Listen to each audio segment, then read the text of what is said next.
Perfect, perfect. So I'm sorry, Ray Martell, for the delays. How are you doing today? No worries. I'm good. How about yourself? I'm doing good. I'm doing good. First of all, I want to say that it is a pleasure to be speaking with you and to finally get to sit down and talk about you and your work. I appreciate it. It's a pleasure to be talking with you as well and to be a part of this publication. Okay, so let's just get started and tell me anything and everything briefly about Mr. Ray Martell Moore. All right. So Ray Martell Moore is from Frankfurt, Germany, and Tampa, Florida. Military brat, father's in the Army.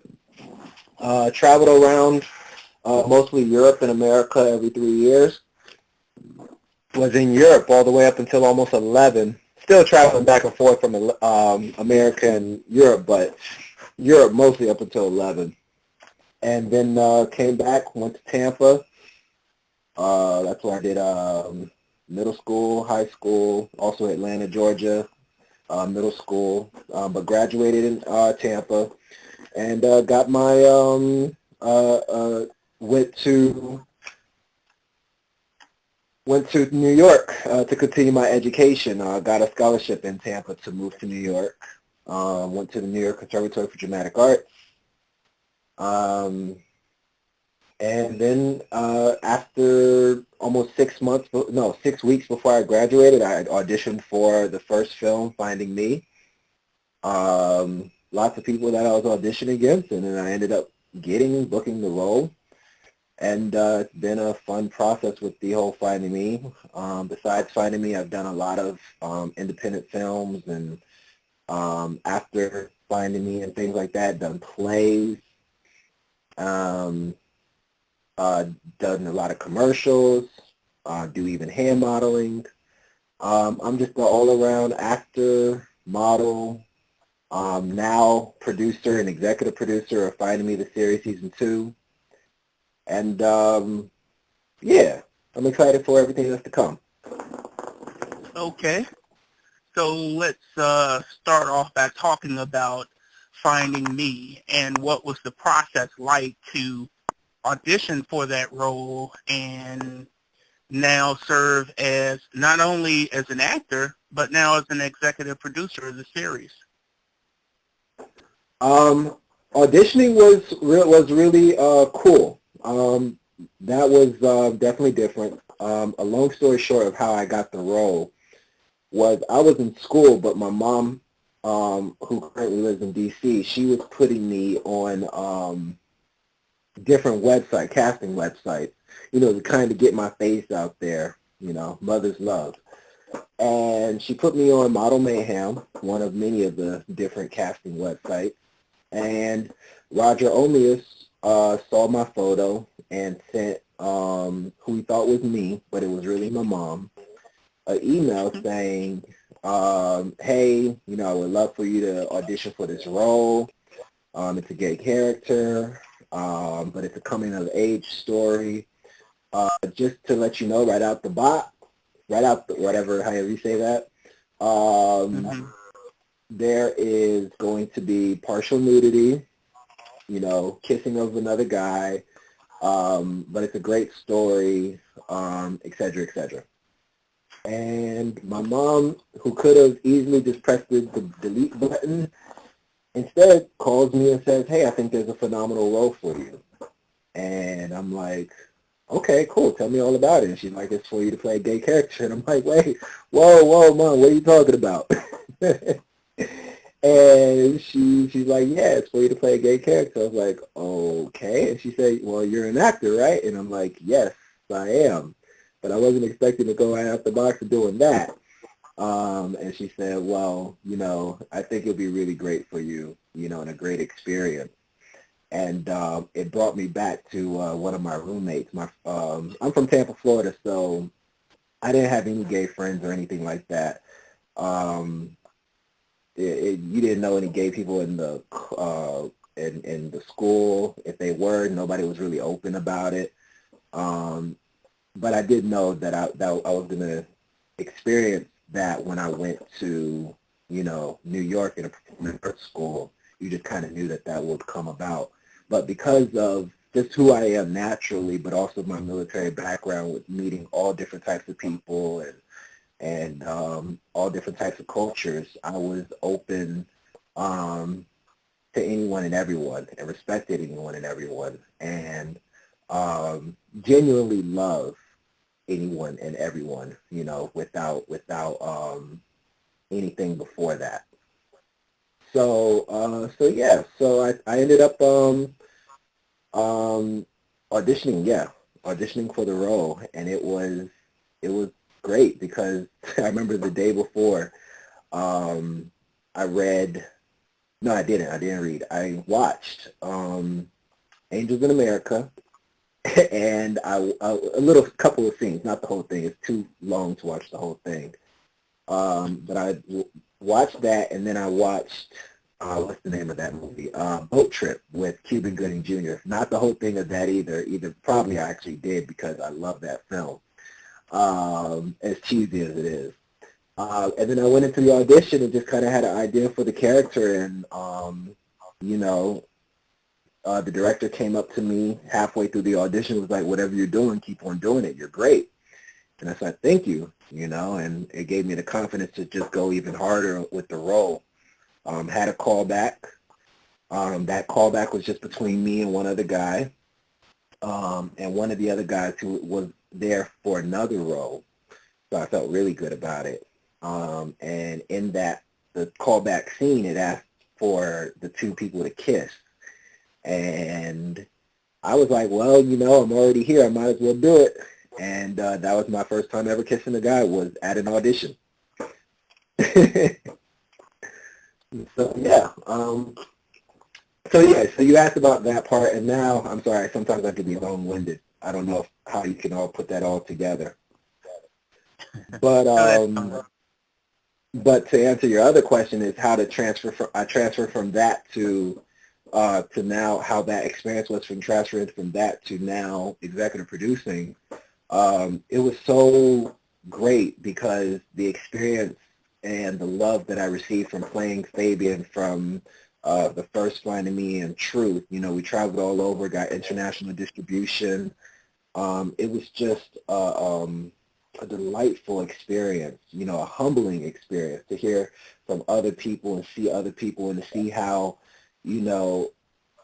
me giving myself fully to this role, how it spoke to other people who needed to see themselves so badly in that type of role, see their own story, and it just connected with me. It connected to what I represent, about loving everyone and not having any type of hatred and not having any type of stereotypes or just negativity, or hatred. I'm all against all of that. I'm all about love and respect and understand. And I felt like I was doing something that would help people understand what they didn't understand. So then, just one thing led to another, just being so involved with Roger Omius, who is a lot like he's my big brother now. We've adopted each other as brothers. So we just always being around on the tours and everything. One day we were actually in Bermuda on a cruise showcasing the film, and he was telling me about one of the series episodes. I forgot the number, but the episode was called 358. And I was just giving him all these different ideas of, he was telling me about what he had planned for the series, and then I saw it so clearly. I was like, oh, I love this shot, and I want that shot, I want that shot. I wish I could direct this. And I was saying it kind of jokingly, but he was like, oh, well, if you really do, then do it. And I was like, all right, cool, I'll do it. And it was a phenomenal experience where I did get to direct it, and I did a good job, and the series, that episode particularly was received very well. So Roger even was like, okay, people are loving your eye. Let's use your eye more often. And that's how I produced about 9 episodes of the series. And then when it came to executive producing, Roger asked me what. Originally, I wasn't going to be a part of this season 2. The reason why was because I felt like I had played a gay character long enough. I wasn't afraid of being typecast. I felt like, hey, I did what I needed to do, and now I need to move on with something else. But then the director asked me, he was like, if you were to stay on, what would you want to see happen? And I just said a couple of things. I said, first, I want us to start charging per episode. Distribution isn't a lot of money for us to be able to survive or continue doing creating what we want to create to the caliber that we want to create, because we end up losing more, because distribution, by the time it gets to Netflix or iTunes and then to the distribution and then to us, we make nickels and dimes, pretty much. It's an honor, it's a respect. I mean, I love it, that we get distribution, but the reality is it's not a lot unless you're a really, really, really big film. So yeah, so I said, I want us to make money, charge for the episodes. I recently found out that we can win Emmys, web series to win Emmys. So I put it out there that I want us to go out there for an Emmy. And I called the Emmy office. They're very supportive and phenomenal, so they'll be helping us out with that. And I just want it to look incredibly different from what it looks like now. I wanted to raise the bar, because if we're asking for money, if we're asking for Emmys, it needs to look like something that people will not expect. And the director said, all right, so do you think you can make that happen? And I said, yes, I do, because that's what I'm good at. Long story short, I'm really good at sales and stuff like that. And he was like, yeah, all right, so then would you like to still be on board for that? And I said, you know what? That's what's going to keep me in. Me being the executive producer and not only doing my character justice in the acting field, but also just doing the whole story in the whole, doing that justice. Just making it a phenomenal piece of work that everyone can enjoy, and that can bring a bigger audience in. Okay, so 2 questions came to mind. First question is, what have you learned about yourself playing Fabian? A lot. I've learned a lot. Specifically? Say that one time. Specifically? Oh, specifically, yes. One thing that I've definitely learned was myself. During the whole process of playing Fabian, I was growing up. I had to, in a way, kind of find myself during the process of playing Fabian, and as he was in his journey of finding himself. I just grew. It's too much to put in specific exactly what I grew in, but I just had to grow. Like I grew up so much as a person. Maybe if I had to pick one thing specifically, and it was especially from Finding Me, the first one, it was me being comfortable with just being a sexual person. I come from, well, of course, military brat, but, my family is, from, my dad's from Cleveland, my mom's from St. Louis, Missouri, so a very Baptist upbringing. And I'm still Christian Baptist. And, it just in itself, I just had a hard time with accepting my sexuality as of being a sexual person, because of what the biblical content says say about that.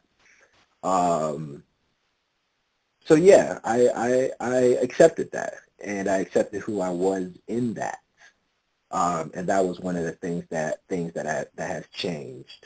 And then many other things, just growing up, living in New York, the struggles, becoming a better person, knowing that you're always in a journey in this life and you're never going to have all the answers, and accepting that, but knowing that you should always kind of give yourself a moment to remember what you went through and learn from that so that you can be better in the future. But just So always then, yeah. okay, I'm sorry. Go ahead. I don't want to. I don't No, want to. no. I was just, and yeah, it was just basically like, yeah, and just going from that. So then, it sounds like you have a lot in common with your character, Fabian. Absolutely. Tell me something different about yourself that we don't see in the character Fabian. How does RayMartell Moore differ from Fabian? I mean, besides the obvious that I date women, or have a preference for women than guys, I'm a little bit more cool, calm, and collected, I guess you could say. I'm cool, calm, and collected in the sense where I'm a really big observer. I think Fabian, he can sometimes be more into his own situation, so much so that he doesn't really see what is going on with other people's situation, and it can kind of make him selfish, rather than I myself, I'm very aware of everybody and their energy and their feelings, almost too much sometimes. Okay. What else is another one? I'm trying to think of another one. Yeah, for now, that's all I can think of. No problem. Okay. Oh, I'm a hustler. Like I'm a straight up hustler. Like I find any way and every way to just make it work. And sometimes, like Fabian, he needs external motivation to motivate him sometimes. Like he needs to see something or hear something from somebody else. I need that every once in a while, but I'm very much like I draw up inspiration either myself or I seek it myself, whether it be by books, quotes is really one of my favorite things to seek inspiration, movies, things like that. And I'm braver than Fabian, I think. The whole scene in the first movie, Finding Me, where he screams, wake up. He was very hesitant to scream, wake up, rather than RayMartell. I would have done it, and I probably wouldn't even had to, because I would have been confident enough just to be in my own skin and accept myself for who I was. Because yeah, I don't really care what too many people think. I just kind of just say, you know what, this is who I am, and you're just gonna have to accept it. So now that you are playing an executive producer on the series, can audiences expect to see, I want to say, a little bit more of the actor, RayMartell? Well, not the actor, the person. And in terms of your personality traits, come through in Fabian, in terms of being a little bit more confident in decisions and going with the flow. Yes, absolutely. You will see some of that in Fabian. I can't give out too much of the story. But you've been kind of already seeing that a lot through Fabian. During the series, he's not afraid to cuss anybody out. So when right towards the end of The Truth, when he cussed out Amira, that was a lot of RayMartell. Of course, not with the nuances of how he did it, but the balls. But I guess because, of course, for the audience, the reason why he had those balls was because he was drinking at that time in Finding the Truth. But then, like, even in the series, you see different scenes where he's able to take control and be confident within himself. But still, he's very much in his head. I think that's why he always had that commentary in the series, especially with him and Morris, where he was just always like, okay, I'm confident in myself, I'm cool, I'm good, but I'm thinking a lot. And that is one thing that Fabian and I do a lot. We do think a lot. Like, there's always dialogue going on in the brain. Okay. And you talked about earlier, you mentioned that in your career you've done some modeling and you've also starred in some television commercials. Tell us a little bit about that. I've done a bunch. Like, I've done commercials for Sony, Verizon. I've done print for Citibank, Target. I do hand modeling. That's a really great thing that I got into accidentally, and it's actually like great. Being an actor, you got to be a hustler. You have to be able to work several jobs, be able to do several jobs. In this day and age, it's not just good enough to just be an actor. You have to be an actor / something else. So if I went down the line, I'm like a actor / promotional model / brand ambassador / hand model / print model / commercial / runway / executive producer / visionary inspiring person. All of that, you gotta do a lot. I was talking with a friend earlier today, and I said, it is crazy what we do as actors, to survive. But it is really what we asked for.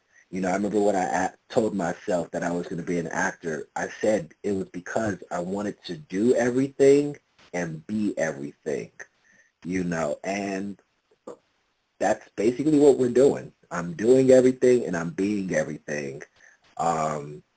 Not only in front of the camera, but also behind the camera. And which do you enjoy more, being in front of or behind the camera? That's actually a hard one. The reason why is because I love expressing myself. I literally tell people that I would go crazy if I didn't express myself. Acting probably saved my life. Or my sanity in general. I don't think I could be that fun-loving, super optimistic guy if I didn't have acting.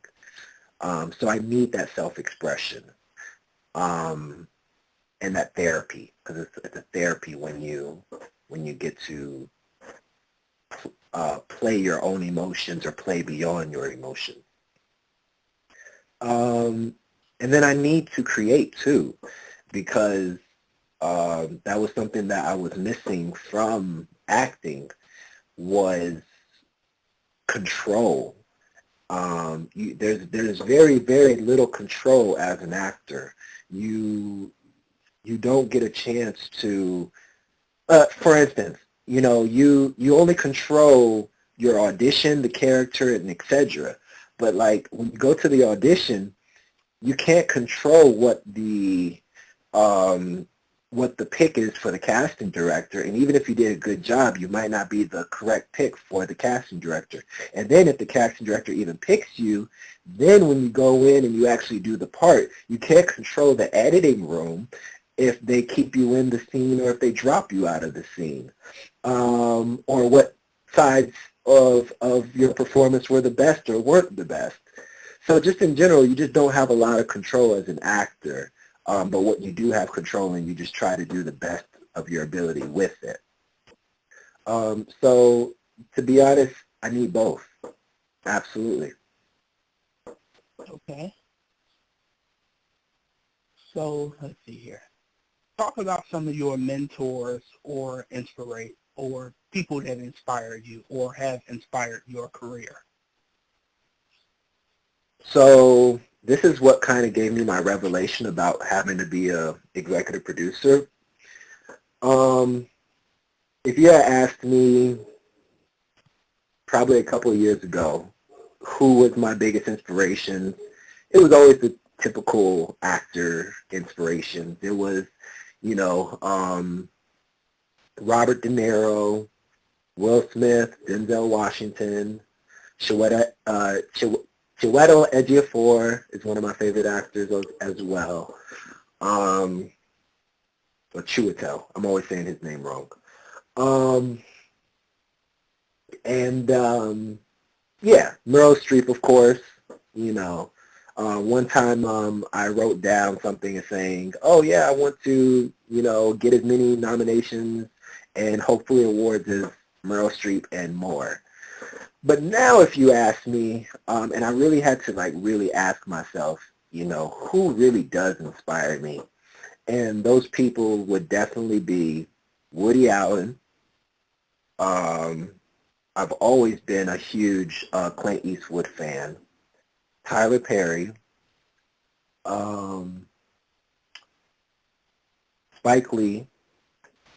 And just other random, Adam Sandler. Those five are probably my favorite. And the reason why is because not only do they create what they create, but they're not afraid of jumping in front of the screen either. They kind of play both fields, especially people like Tyler Perry, Adam Sandler, and the likes of them. That's kind of who I envision me being like. I love Tyler Perry because he took what he was about and he put it on the screen.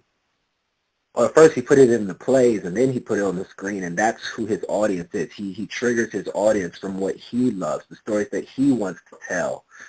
And he tells it from his point of view. So I can't, of course you hear some people being like, oh, I don't like because he doesn't, showcase black men in a positive lighting. And I'm like, yeah, I totally agree. When I went to see For Colored Girls, it was hard for me to see.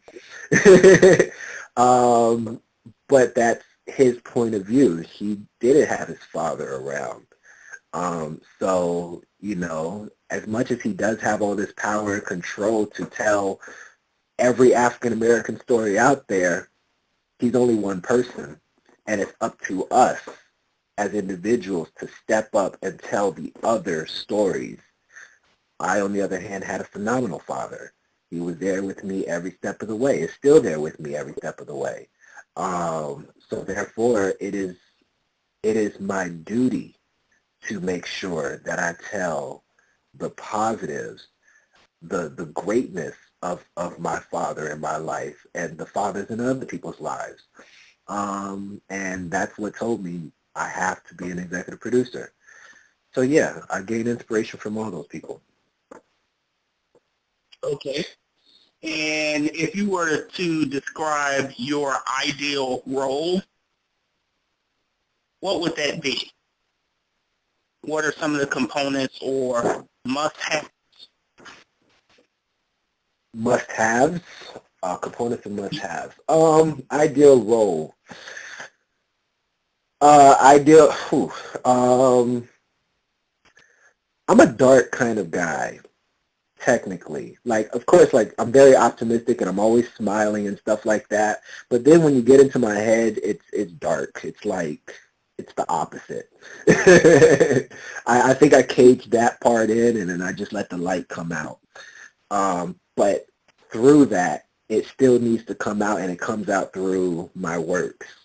So I don't know if it's called the ideal role, but the one that I want to do the most is a comic book character named Shadow Man. And it's this whole, like, him being, it was a game, a video game for the Nintendo 64. Was it? Yeah, Nintendo 64. Wow.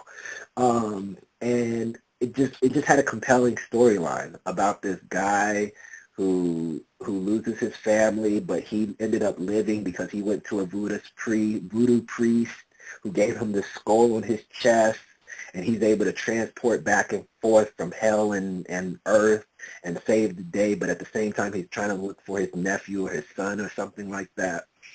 And it's dark, it's gritty, but it's his character. It's, it's something in him that really has to defeat and fight these demons, these Satans, in a way. And yeah, I kind of like that. That would be when I do that role, I would have felt like I have done one of the biggest accomplishments that I've wanted.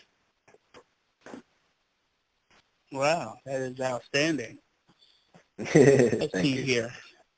As you can tell, I did not prepare scripted questions. So as a question just pops in my head, just sometimes from the responses, I'll come up with another question. Okay.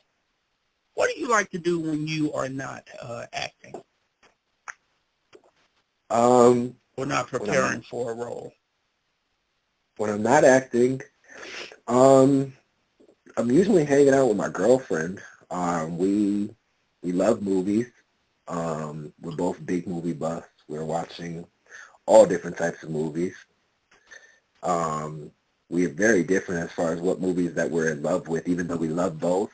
I'm more of the drama, boo-hoo cry, Oscar-winning worthy type films. The depressed films. Remember, go back to that dark side. That's where my mind goes, so I love those type of films. And she loves the action and shoot 'em up and all those type of films. And it's great because then it gets me to go back to those. Not that I don't love those, but sometimes I could just get so heavy into the dark films and forget, oh, you need to, watch something blow up and see some comedy every once in a while. So yeah, so we like doing that.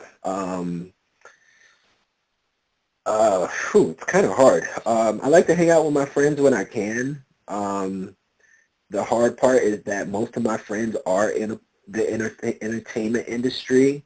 So we're always talking about something entertainment or movies or something like that. I don't know, but part of me is a big workaholic. I'm constantly working because this career, this lifestyle that I've chose, it demands it. There's always work to do. There's always something that needs to be done. There's something always incomplete. So I'm kind of a workaholic, but I like watching YouTube videos. I love laughing. YouTube is my new TV. I love watching other people's artworks, whether it be YouTube series or watching what else? Going to the museums. I love looking at art. I just like opening my mind. I love meeting new people. Yeah, whatever just keeps me I love music. Oh my God, do I love music. I'm a music person. Like, I'm not that type of person who's just like, oh yeah, I listen to hip hop and R&B. No, you going through my phone of music, and I listen to everybody, from everything from rock to alternative to indie pop to Korean pop. um,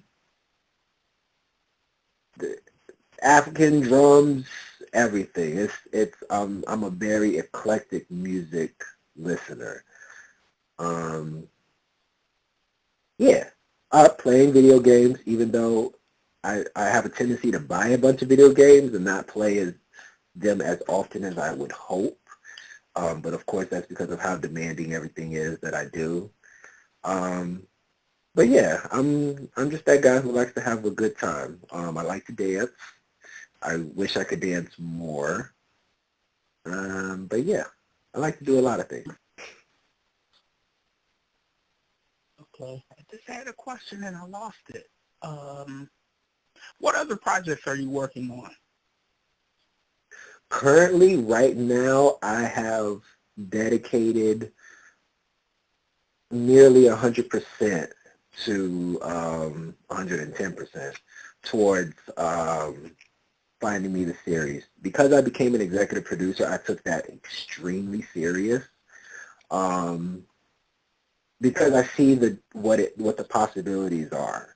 You know, I mean, not just in the possibilities of the series itself being a huge success, but also the possibilities of if I help it become this success, what other projects can become a success.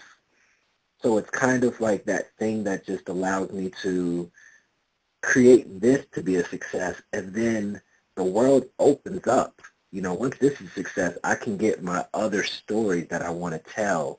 I can get those produced and ready and filmed and etc. And what are those other stories? There's a story called Love Unexpected. It's about a doe-eyed teenager who and his girlfriend knew love, newfound love in a suburban neighborhood. But a love unexpected sparks between his father and her mother in a romantic drama, comedy, drama, comedy, dramedy. So is this a project that you have written, or is this yet to be written? Oh, I have already done the outline. I guess I have done the blueprint is the best word. So that's all taken care of. Now the next process is just writing it. I have still yet decided whether I want to write it or get someone else to write it. But that would definitely be one of my projects that I would like to do right after Finding Me. Okay. And if you And could look, many others. go ahead. I don't Oh want no, and many others, and that's it, and just many others. And many others. Okay. So if we were to look into a crystal ball, 10 years from now, what would you like to see in that crystal ball in terms of projects or things that you have accomplished as an actor or as a performer, actor / director / executive producer? 10 years from now, I will be 37. I would like to have accomplished, in a crystal ball, I actually see me going up for an award, for an Oscar, for best film in something. Something that I see that I've actually acted in and I also produced. I see it probably being my second one that I've been. maybe the first one I didn't get. Of course, you know how that first one it gets big buzz, but then you don't quite get it.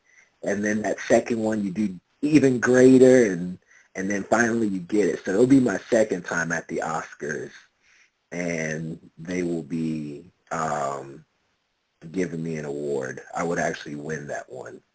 I'm not sure whether it be Best Actor, Best Supporting Actor, or Best Director, or they don't have one for producers, or the one who is directing it will get Best Director, and I just feel just as happy because I produced it. But yeah, the film that I create would be the winner. Yeah, that's what I see.